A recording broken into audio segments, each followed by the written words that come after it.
When life gives you a little bit of hardship, some tough pills to swallow, maybe you did the wrong thing, and even maybe you hurt a relationship, take this as a chance to learn, to reflect.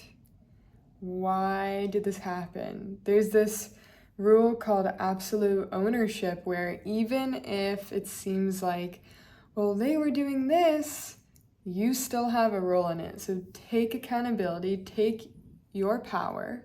We do not play victim here, and ask yourself, how could I have ensured that this did not happen? And how can I ensure that it does not happen again, that I don't repeat the same hard lessons? And mine I'm reflecting on currently is I am shit at texting. Like, not getting back to people is so bad. So bad. And I think I've just kind of gotten like away with it for a long time or something. And I'm so busy that it kind of gets deprioritized. And I think this is especially, you start to osmosis who you're with. And my partner Jack has always been like laser focused. When we met, he had all notifications turned off. And I think I just started deprioritizing communication. And then I started doing this thing where I would never like check my inbox and want to clear off, the blue dot or whatever, like a new message, and I just let them stay and compile, and then it builds into this huge mess that I don't want to look at or begin to tackle. Versus, if you guys have heard the term inbox zero, like if you always are getting back to zero, you're never missing anything if you're always clearing it out. And in this way that I'm kind of just not looking at things and kind of acting like they don't exist, or like I'll get to it later. I don't know what that is. But I would say that whenever you are doing, if you do one thing one way, that means that you're doing everything that way. So where else in my life am I doing this?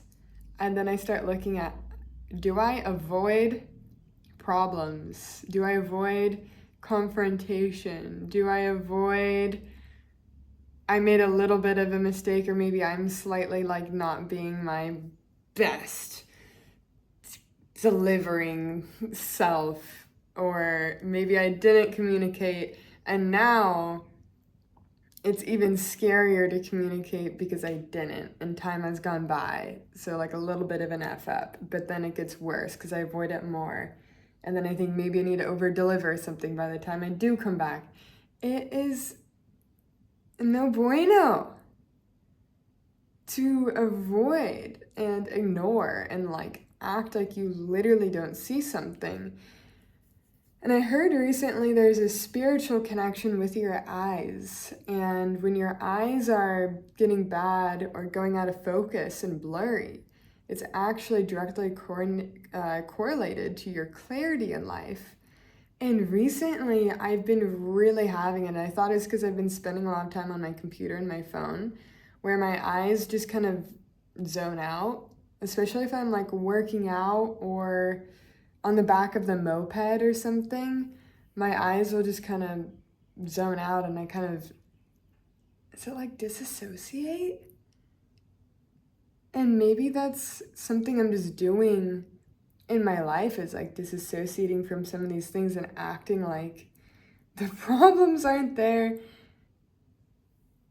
And maybe I learned this from my childhood because things were hard and I had no power to change them. What was happening with my parents fighting and drinking and divorcing and all the shit that came from that.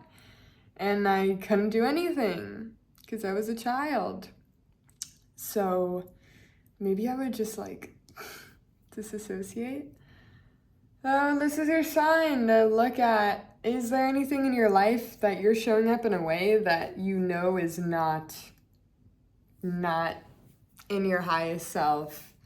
And be honest, because this has given me the biggest mirror, and I'm really grateful, and I'm trying not to just shut down and be really sad and depressed, and instead look at it as, oh my God, I need to reflect. Where else is this happening in my life? How can I take absolute ownership and accountability of this and change who I am?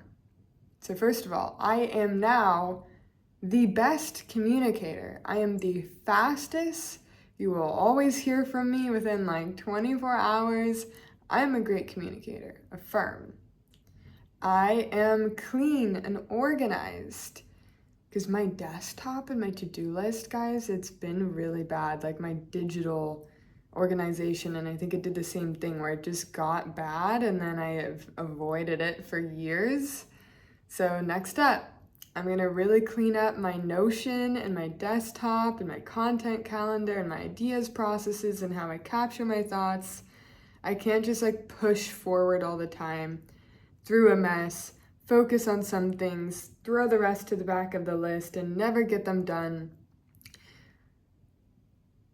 Yeah, maybe part of this whole thing is also not having a good to-do list, project and task system, because I don't just have one job. I'm a content creator. I work with different brands. I have a creator community. That means I'm also serving all the members inside of there and the brands inside of there.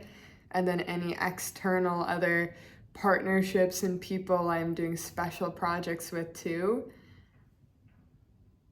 Yeah, I think this is also about digital organization and having a better task system. So I'm not just like losing things in the overwhelm and like shutting down in the overwhelm. And that starts with communicating with everyone.